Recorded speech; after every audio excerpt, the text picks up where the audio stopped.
Welcome to our first video here at Backyard Fantasy. We wanted to kick this off by talking about our fantasy football rankings for 2024. These are our redraft rankings. We plan on putting something together for Dynasty in the future.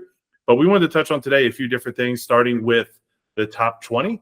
So what we're going to do is we're kind of going to just go through this list. We'll probably touch on some feedback that we have at different levels. And then we want to discuss a little bit some of the different variances that me, Sam, and Joe all had. With that said, I should probably introduce the other two here. I'm joined here by Sam Horrible.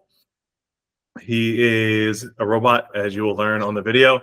And then we have Joe Carfrey, who is way too biased with Philadelphia. So this is going to be the perfect video coalition when it comes down to it. But with that, let's jump into this. Sam, why don't you kick us off by reading the top five we got? All right, top five, and I have a monotone voice, but I do have feelings, although I sound robotic. But our top five is number one, Christian McCaffrey. Then we have Tyreek Hill, CeeDee Lamb, and we have Jamar Chase over Justin Jefferson to kind of round off our top five.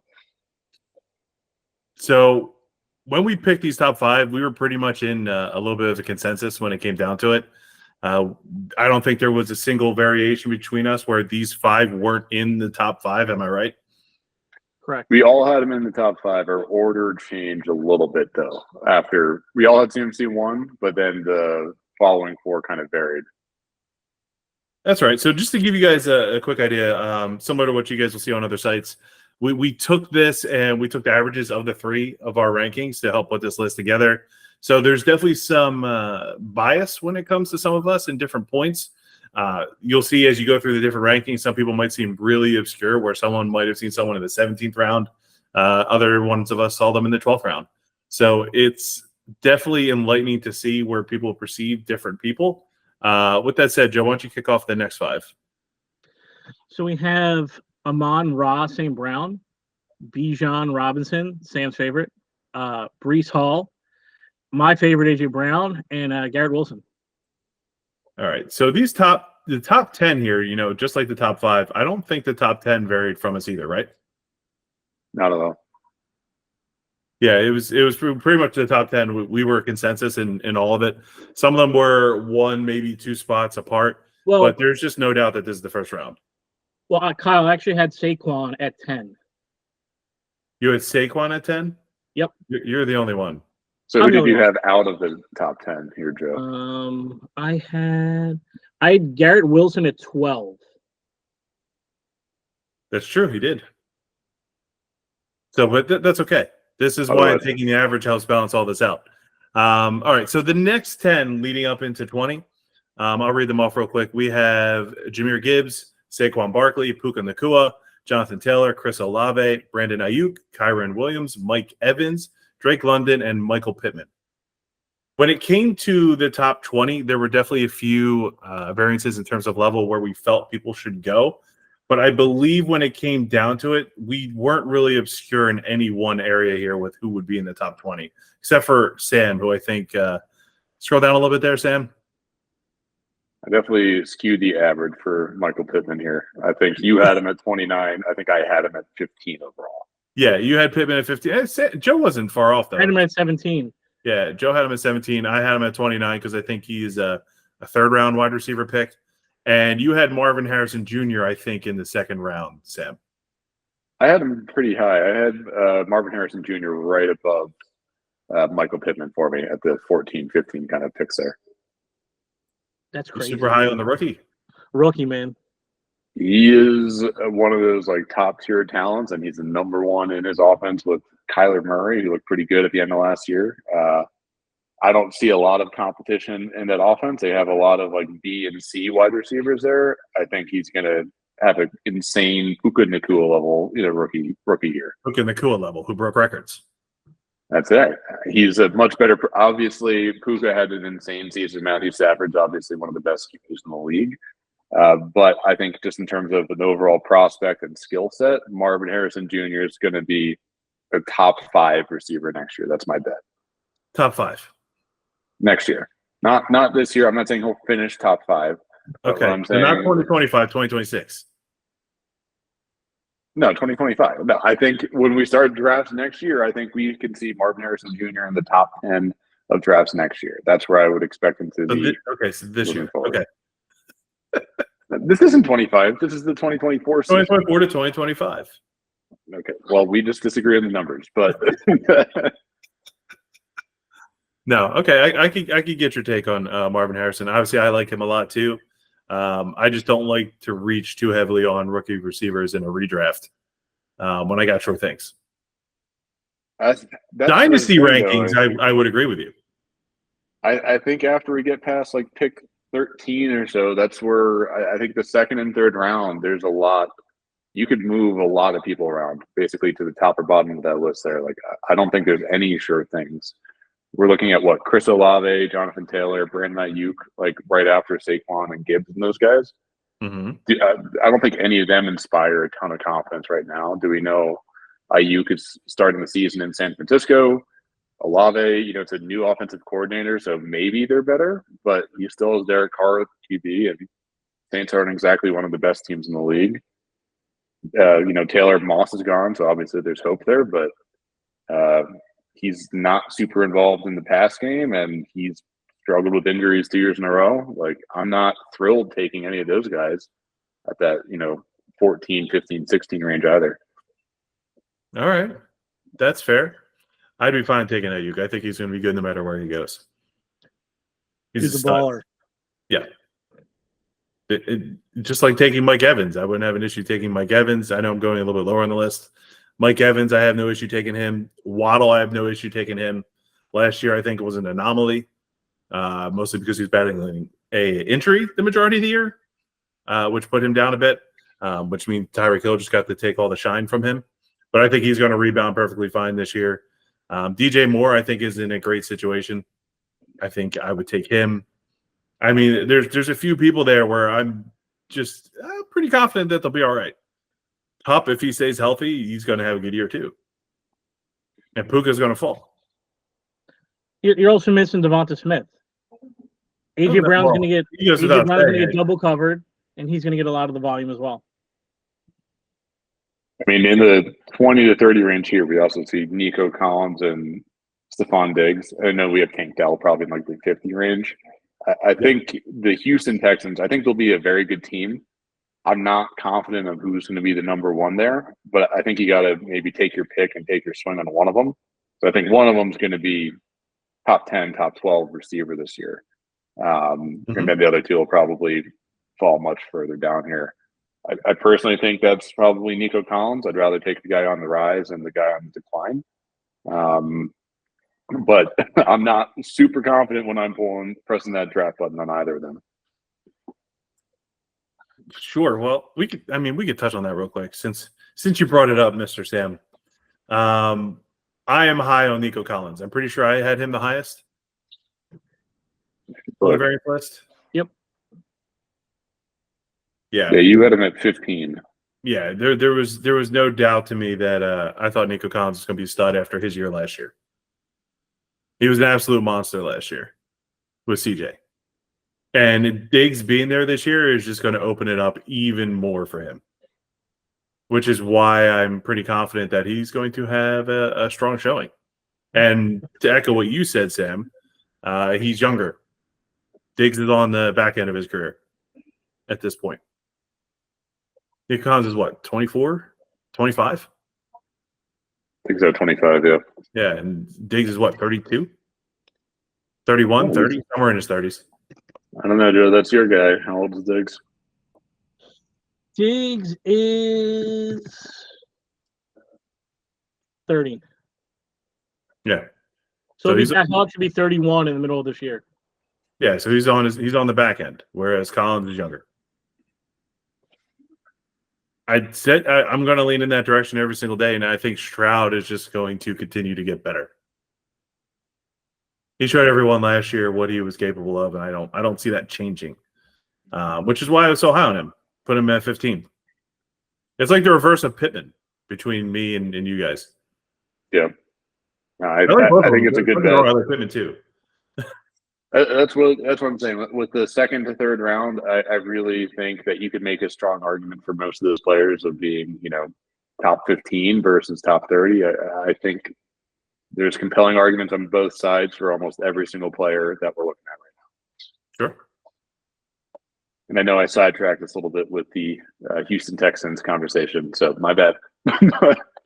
Well, what did you want to go through now? Some players where we disagreed maybe or had some pretty big variance in our rankings there? I was going to say, while we're still in the top 20, one guy I had out of the top 20 that both of you had in there was Drake London, and I kind of wanted to hear why you guys have him in the top 20, why I don't. Sam, I think you have the same answer I do. Look, he's had Desmond Ridder.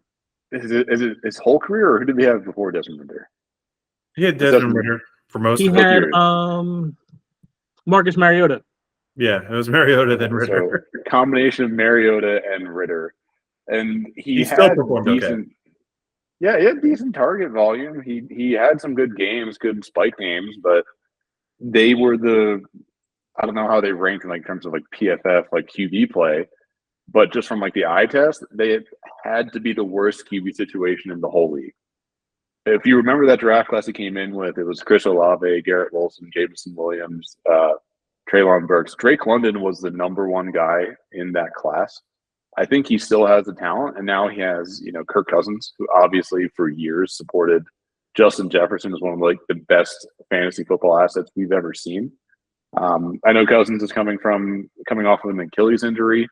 We don't know exactly what we're getting there, but I'm not super confident taking him at like that 15, 16 like range, but I think he has the upside to get there certainly.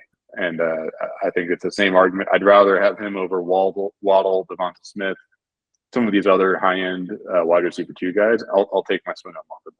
Well, I was going to say you took him at 15, so to me that's kind of crazy high when you have even your boy Marvin Harrison. You have Devontae Adams, who's been one of the best receivers in the league for the last 5-6 years. How can you put him in front of a guy like Devontae Adams? Devontae Adams, that one is an easy one for me. I looked at, for the last 10 years, wide receivers in their age 31 season going to 32 who finish as a top 10 fantasy asset. There's 4. One is Keenan Allen last year, and then I think the most recent one after that was Larry Fitzgerald in his age 34 season. We have guys like Jordy Nelson in there. Just to put in perspective how far I had to go back to find that. And he's quarterback. He's aging. He's got Gardner Minshew or Aiden O'Connell as his QB. They drafted Brock Bowers I think that'll dip into his target share a little bit. And we already saw a huge decline. Or open the field up for him. And how did Pittman do with the Gardner Minshew last year?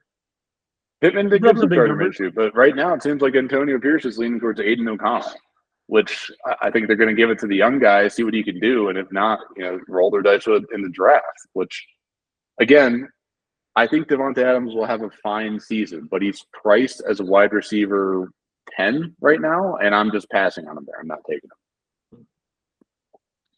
I feel you. For me, I still have him over London. London hasn't proven enough for me to pass on a guy like Adams. All right. Getting a little opinionated. I respect it. All right. So over here, right? I don't know. Dan's pulling stats out of his butt. Mr. Robotic over here. Well, I knew the last 10 years. Well, I knew he looked up ages for that. It's true. He was talking about Fitzgerald like a week or so ago. Yeah. It makes sense. Devontae Adams is 31, going on 32. And when's the last time you saw anybody over the age of 31 steal a year outside of Keenan Allen last year? It just doesn't happen at the wide receiver position. Running back, we've seen it. Like you said, Larry Fitz, Anquan Bolden, guys like that. No, just Larry Fitz, not Anquan Bolden. I mean, Steve Smith, back in the day when he got older, he had some great years at the end of his career with the Panthers. He might be over-exaggerating his great years. I mean, from what I remember, we were much younger, right? Oh, there's a little side here. Steve Smith, who was an absolute stud at the end of his career. 2015 had 670 receiving yards. 2016 had 800 receiving yards. Pretty good. Different league back then, Kyle. 5 touchdowns, 3 touchdowns, 6 touchdowns. Like he's not a strong fantasy asset from a fantasy. He's a good receiver. He's a good WR2 at that point. I'm trying to remember what guys were the top guys back then. I feel like he was like a decently high-ranking fantasy guy. In 2016? Yeah. That was the last year. Oh, I mean 2014, 2015. 2014, he had 1,000 yards. Yeah. A couple years off. 6 touchdowns, about 80 catches. That was when he was at the Ravens at the end of his career, though. But we're digressing. Let's go into the variance conversation that we wanted to have here, which we were heavily in the variances when it comes to running backs. We had some pretty stout differences. One of the big ones that we saw as we put our list together was J.K. Dobbins. So we're going to touch on J.K. Dobbins here real quick. Where do we have him on this sheet, Sam? He's got to be way down. That's okay. Mostly because of me. Here, let me. I don't think he's in the 200s. Just Command F him. Yeah. He's not. He didn't make this. JK. Okay, we have him at 142. So the 14th round.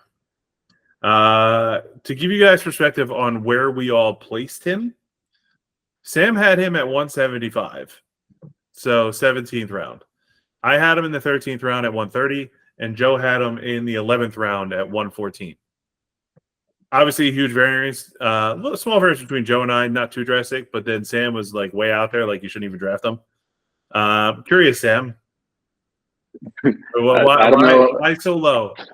How many years in a row do you have to, get excited over J.K. Dobbins at whatever round he's in? He falls every year. Every year he gets injured.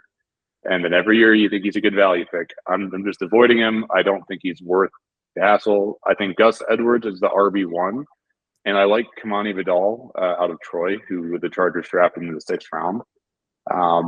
I know he's not going to start as the RB2, but I don't trust J.K. Dobbins' ability to stay healthy, which I know is speculation. But someone has shown me over and over again that they just find new ways to get hurt and pretty serious injuries for a running back as well. I'm just going to pass on him. I'd rather take Kamani Vidal at like the last round of the draft as a flyer to be an RB2 at the end of the season here. And Joe, you got him rated high. Give me 1 second. I just want to check on something. You want to check on something? Yeah. Oh, he did follow him over there. I was gonna say I thought Gus Edwards. I forgot he left the Ravens and went over to the Chargers as well. Got both those guys on the move. Mm-hmm. So for me, I don't think Gus Edwards is that good of a running back. I mean, he benefited from Lamar Jackson last year, getting a lot of goal line touches. He's not a guy that puts up big stats. J.K. Dobbins is a guy when he is healthy, and from everything that I've seen and everything that I've read, he is 100% ready and healthy and ready to go. The dude put up close to 1,000 yards. I think he had like 9 or 10 touchdowns as a rookie. And, he's a guy that can catch the ball out of the backfield. And I know that's something that Jim Harbaugh is going to want to do with the Chargers. He likes to use the running backs a lot. And with Herbert being a quarterback, he's going to have a lot of dump downs because they don't have many receivers that can go down the field. So he's going to get a lot of action. He's going to be on the field every third down. And I think as the season goes on, they're going to realize Gus Edwards is not the right start for the starting position. And they're going to put in Dobbins to, be the workhorse. And that's going to help people win fantasy towards the end of the season. Because that's when he's going to get all his touches. And he's going to work his way to the starting lineup. I echo the same thing. That's why I have him in the 13th round. I think he's a late round steal, no matter how you spin it, if he's healthy. That's why we all have him in double digits when it comes down to it in the rounds. But he's one of those guys that can end up winning your season because he's going so low. He's definitely going to be on my sleeper list because I think he is getting overlooked a little bit this year, mostly because Gus Edwards is in front of him right now, which I agree. Gus Edwards to me is trash. There's a reason he wasn't even a starting running back last year until injuries took place. It's a big thing. So Stan, we'll see. We'll see how that one pans out. I understand why you want to avoid him. I know he gets hurt, right? But if we avoided all players because they get hurt, we'd probably miss out on a lot of hits pretty often. Yeah, I mean, we would have missed on Christian McCaffrey. Yes. Which So I had last year, and he was an absolute stud. Mm-hmm. I know the one thing we can agree with, at least going into the season, he's the RB2 on the Chargers roster. Do we agree on that at least? If he's at 100%, no, I don't. I don't think he'll be the first down running back, but I think he'll get the majority of carries or looks anyway. I think regardless, we view Gus Edwards, J.K. Dobbins as an RB2. And just looking at some of the other RB2s that go after him, we have Blake Corum, who's kind of a like-for-like behind Kyron Williams. The Rams, the beat reporters there and the team have been praising him out of mini camp here. And last year, the Rams, the beat reporters and the team, they just kept hyping up Puka Nacua, telling us how great he was, how he's better than advertised. They're doing the same thing this year with Blake Corum. I don't think he surpasses Kyron Williams. That's not what I'm saying, but I think he can have a decent, RB2 role in that offense. And if Kyron Williams were to miss any amount of time, I think Blake Corum is instantly in an RB1 kind of conversation there. You also have the likes of Jaleel McLaughlin or Rico Dowdle, two other guys who I think are late round steals that I'd just rather have over J.K. Dobbins. Well, J.K. Dobbins is going to be RB1, so he's going to take the role, man. Agree to disagree, but you'll see. That's fine. That's why I have him in fantasy, right? So, Mm-hmm. So let's touch on the next one we have here that we wanted to hit on. What you guys want to do, Caleb Williams or Pacheco? Which one do you guys want to do first? Let's go with Caleb so we can hear Joe make fun of a rookie quarterback. So our biggest variance that we had on our list was Caleb Williams, the rookie QB at Chicago. Sam and I had him in the 11th and 12th rounds at 111 and 120 respectively. Joe barely drafted him in our top 200 rankings, coming in at 185. So he had him way down in the 18th round. Joe, what do you got to say for yourself? Never trust a rookie quarterback. But didn't you see CJ Stroud last year? I did, and I wouldn't have drafted him high in a redraft league last year anyway. He'd be a guy that you pick up off the wire once he has a good week or two. But when you look at when you look at a quarterback that's going to lead your team for fantasy, you only have one guy. You're going to want somebody that has a proven track record, somebody that's going to put up consistent points. A rookie like him, maybe he'll have one good week where he scrambles for 3 touchdowns and throws 2 interceptions and throws 1 touchdown pass, but it works out fantasy-wise, and the next week he sucks. He fumbles the ball 5 times. And just a quick question, what team is he on again? The Chicago Bears with DJ Moore, Keenan Allen, and Romo Jones. Right. Those guys. And how many playoff berths have the Bears gotten in the last 15 years? How many wins did they have last year, Joe? Was it 7 or 8 with Justin Fields as their QB? Who's going to be and better? With DJ Moore as their only, usable receiving option there, unless you count Darnell Mooney. I'm not sure where you have him ranked in here, but not very good. Not very good. Speaking off, I've watched a lot of his highlights and his lowlights, and his lowlights look horrible. Yes, can he make the great highlight plays where he scrambles around, makes 5 guys miss a tackle, throw a ball downfield? But then if he's sitting clean in the pocket, he underthrows guys, wide open guys. And I mean, USC, they play some hard games, but they also play a lot of poor competition, and he's not killing them. His receivers are getting so wide open that they just sit there and wait for the ball, they catch it, and he gets the points. But when he plays against a good team with solid cornerbacks, he struggles. And that's what's going to happen when he gets to the NFL. All the cornerbacks are going to be elite. They're going to be pressing their guys. They're not going to be letting these guys get open. He likes for guys to get open before he throws. He can't anticipate where a receiver is going to be and throw it to a spot. It's not a strength of his. It's not a strength of many rookies, and that's where he's going to fall short.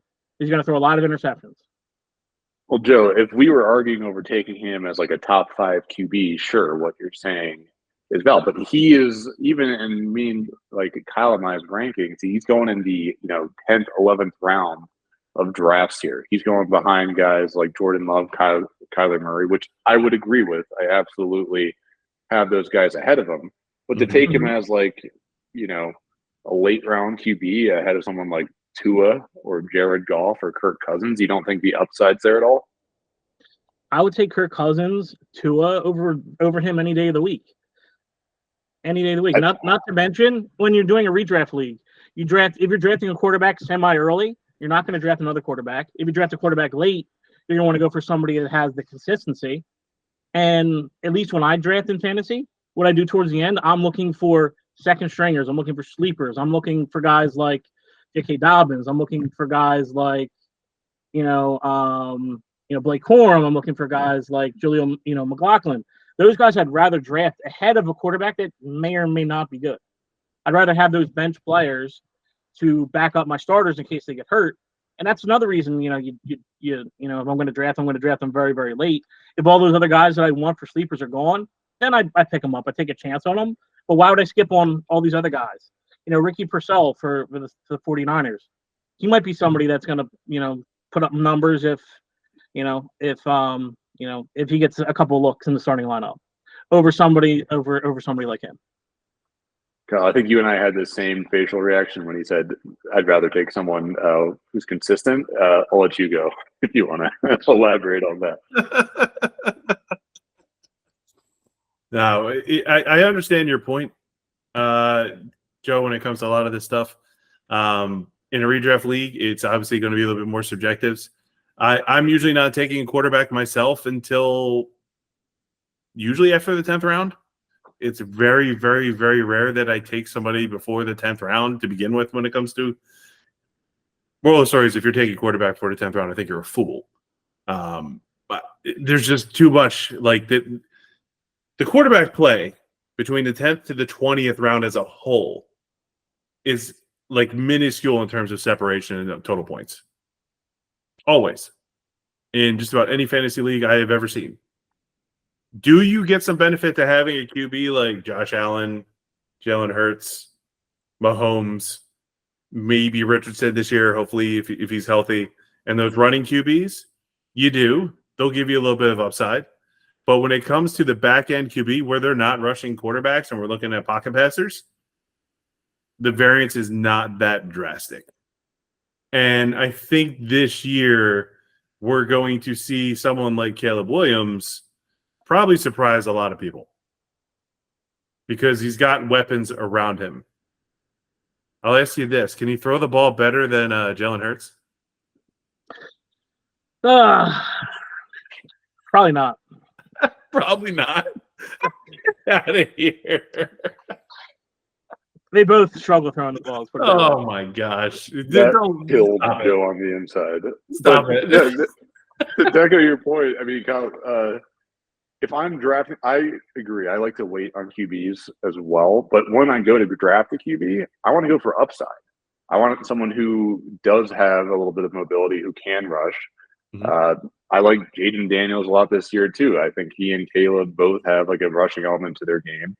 I think they can both outproduce guys in like that middle tier, like the Aaron Rodgers, Jared Goffs, Tuas of the world. So sure, maybe my draft strategy is take one of those guys earlier and wait for whoever falls like the 20th pick there. That just has like that consistency, like, blanket there at the very end. But I want to go for upside, and I think Caleb Williams and that Chicago Bears offense has a chance to be a really solid QB right away. Mm-hmm.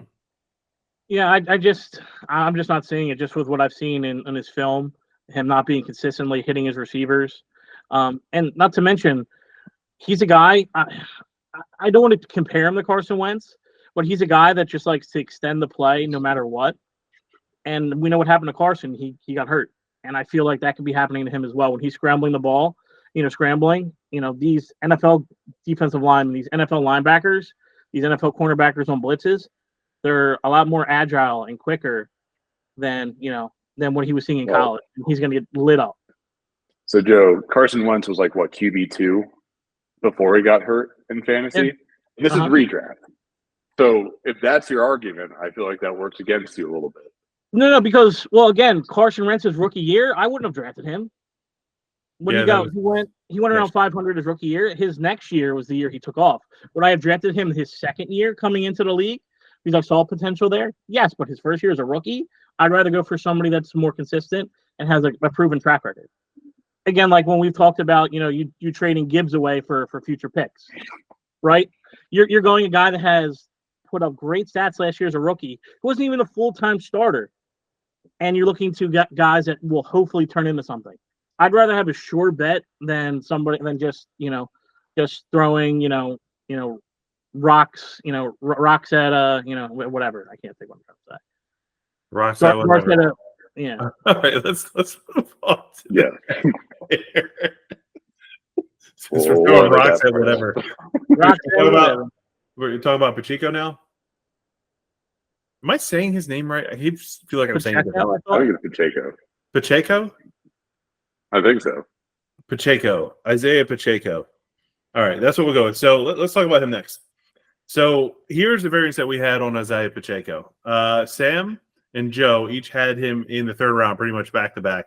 Joe had him at 37. Sam had him at 38, while I had him at 55. So each of them were late third. I was mid fifth. They tried to argue with me that I'm out of my mind for having him in the fifth round. I think they're out of their mind for having him in the third round. I just don't see it. I don't think he's proven anything these past 2 years outside of being an okay running back. That's it. The moral of the story. Last year, how many touchdowns did he have? Anybody? The answer is 7. He had 7. Did he break 1,000 rushing yards? No. Did he break 1,000 rushing yards his rookie year, the year before? No. Touchdowns the year before, I think he had 5. I don't know how you guys are putting him in the third round. I thought the same thing when I looked at these rankings at first, but the more I look into Pacheco, the more I really love him this year. And I think I honestly have him too low. I'm tempted to move him up a little bit higher. Mm-hmm. He really started to take off around week 12 of last season. And I think there's a few things going for him here. When McKinnon went down, he was really used a lot more in the passing game. And when we saw last year, when he averaged more than 70% of snaps in a game, his point totals were 25.4, 21.3, 25.9, 15.8, 18.1, and 18.2. So when he got over 70% of snaps, he was averaging 20.8 points per game, which it's a small sample size. It's a 6-game stretch that we're looking there at the end of the season.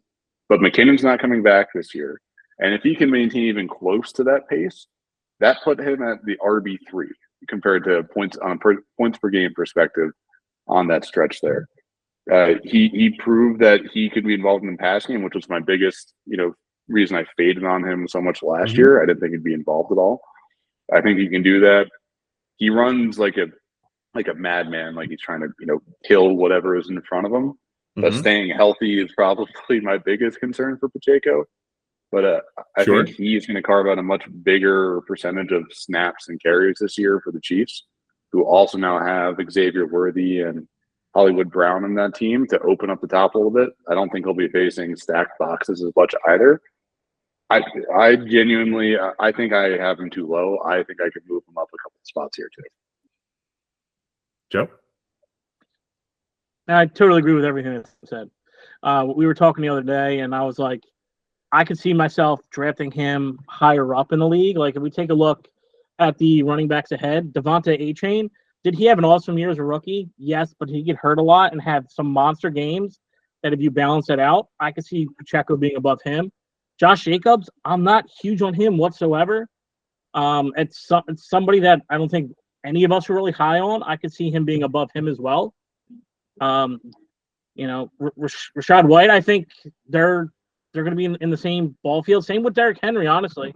When you look at Henry, he's going to be going to Baltimore, a new system with a running quarterback. Is he going to be getting as many touches as he did previously in Tennessee? I don't know.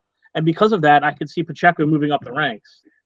And the way Andy Reid loves to call offenses, He loves his little shovel passes. He loves to not run the ball, which again can help Pacheco with as he develops in the receiving game, get those dump down passes like Brian Westbrook used to get to kind of add to his fantasy value in PPR.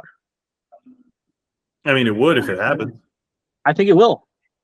It happened at the end of last year. We already saw it. It happened against we're not us. projecting. It happened against us in the Super Bowl. It's not gonna happen, guys. It happened against us in the Super Bowl. It's gonna be a 5th round. I'm telling you. I don't think so. To be clear with you, if you want to go in that list, I would take Kenneth Walker over him. I would take Alvin Kamara over him. There's other running backs I would take over him now. I feel like we're Alvin gonna have to do a Kamara's separate video on why you're so obsessed with Alvin Kamara, Kyle. Yeah, Alvin Kamara's washed, dude. Did you see his year last year? Because he did not look washed, and his stats were fine. Washed. He was like RB6. Is he reporting yet? Isn't there some contract issue going on there? I don't know. He's going to play. I know we're not talking about Alvin Kamara, but no, I think Pacheco has a path to be a top 6, top 7 RB this year. And I don't know. I think if you have a strategy where you're taking wide receivers early and Pacheco's that guy you're taking in that 3rd, 4th round, which is where he's going right around now, I think that's a great way to kind of start out your draft. Okay. Who's next? We should do one more. I think we're getting a little long here. Yeah. It's up to you, Joe. Why don't you pick? Who else do we have X's on here? The only other guy is Zay Flowers. Is your boy Zay Flowers? Zay Flowers. All right. So to summarize Zay Flowers, to be clear, we're not too drastic in where we think he should go between the 3 of us. Sam and I each have him in the 4th round at 44 and 46, and Joe has him at 59 in the late 5th round. So similar skew there, actually, between the 2. Why you got him so late, Joe? Let me pull up my other receivers. So let's see. You had him in what round? 4th, mid 4. To me, again, it just goes over history of production. I like DK Metcalf over him, T. Higgins over him, Pickens over him, Cooper Kupp, DJ Moore, Stephon Diggs. I mean, those guys are obviously way ahead of him at this point, but I just like their production over the history of their career, and with them also bringing in, a running back in Derrick Henry. I just feel like they're not going to be as focused as throwing the ball downfield to him as much. Everything's going to be more inside the tackle boxes with Henry and, shorter passes where he's not going to have as many deep balls down the field as he did previously. Okay. I could see that. Who else is Jackson throwing to, really? Andrews? I think that's your biggest argument against. If you're going to argue against Zay Flowers, it's that his production came with Andrews off the field when he was injured last year. Yeah, I mean, that's fair. I mean, Andrews is coming on the field, and then Isaiah Likely is a tight end. I think they might have a little breakout season this year that takes some targets away from him. I don't think Likely takes away targets from Flowers. He probably takes away targets from Andrews. I think they're going to have 2 tight end sets because they're going to be blocking more for Derrick Henry. That's what the Titans did a lot, was 2 tight end sets. So they're going to have 2 tight ends out on the field, and that means, every once in a while or, pretty consistently, if they're going to do play action, the tight ends are going to break out and, take some routes. And they're going to most likely be open because they're going to expect Likely to be blocking most of the time. Kind of like what he did with Ertz and Selleck.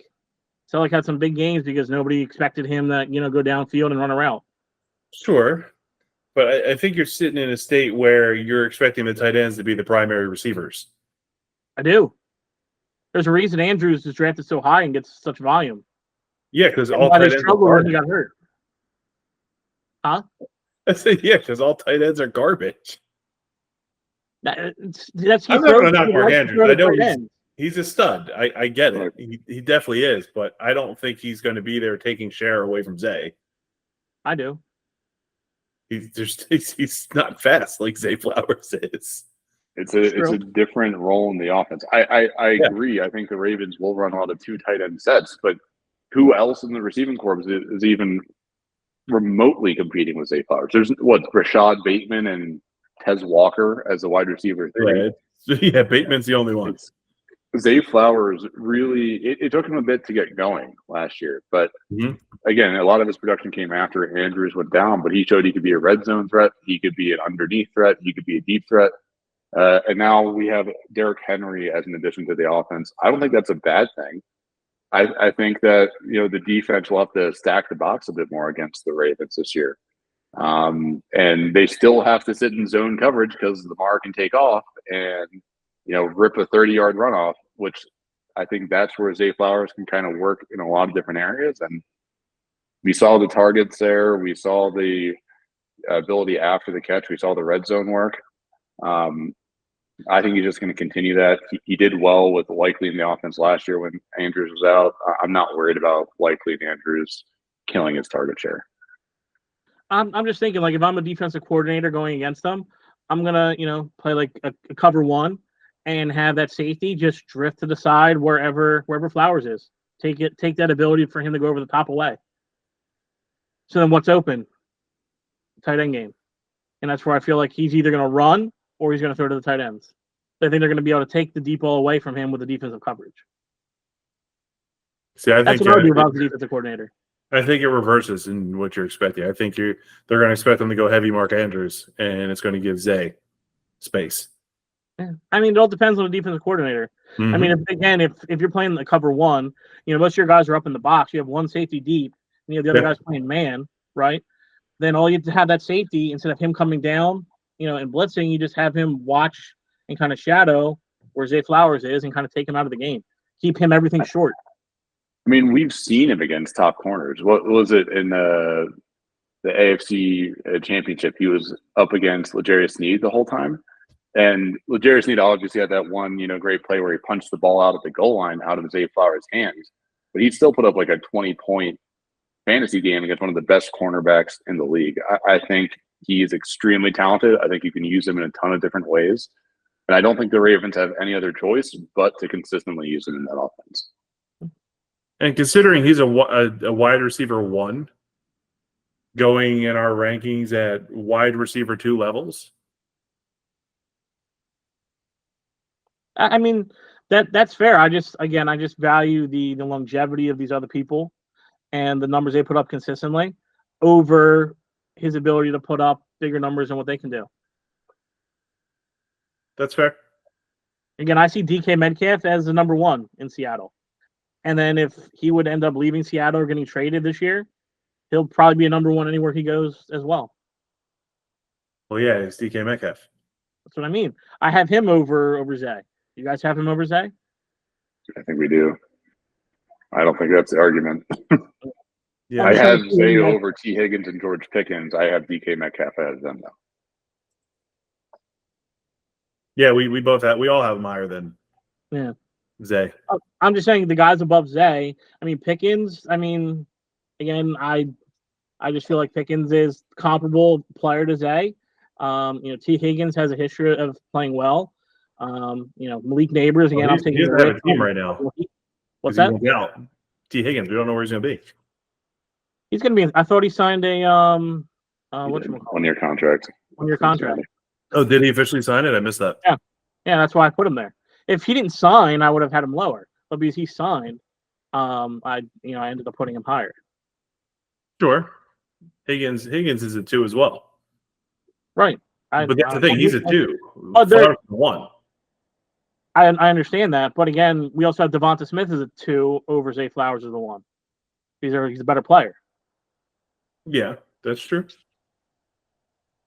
Devontae's shown it. He's put up back-to-back 1,000-yard seasons. T. Higgins hasn't been too shabby either. I don't know the stats off the top of my head. Sam can tell us about that. Yeah, Sam would love to tell us about that. How great T. Higgins is? No, I'm not convinced T. Higgins is going to be better than Zay Flowers this year. If there's anything fantasy would you trade him for Devontae Smith? No, I wouldn't, actually, but thank you. No, if there's anything fantasy has shown us, it's betting on, wide receivers had a great rookie season going into year 2, and they're the number 1 in their offense with the MVP of the league, who is his quarterback, and they've shown us consistently that he is a good passer of the football. I'm taking Zay Flowers in the 4th round or 5th round every single time he's there. Well, I think you have in the 4th. Didn't you have in the 4th? And Yeah, I had him late 5th. 46. That's like end of 4th, early Yeah. 5th. Yeah, I mean it's 1 round difference. It's not a huge difference. It's a wrap around the board. It's 15 pick spread. But all right, we should wrap this up. Clearly, we can continue to build off this as we go. But I think for the first video, we'll sit this nice. We'll get it all up and running and get it online. So yeah, should we edit it with a little bit of an outro?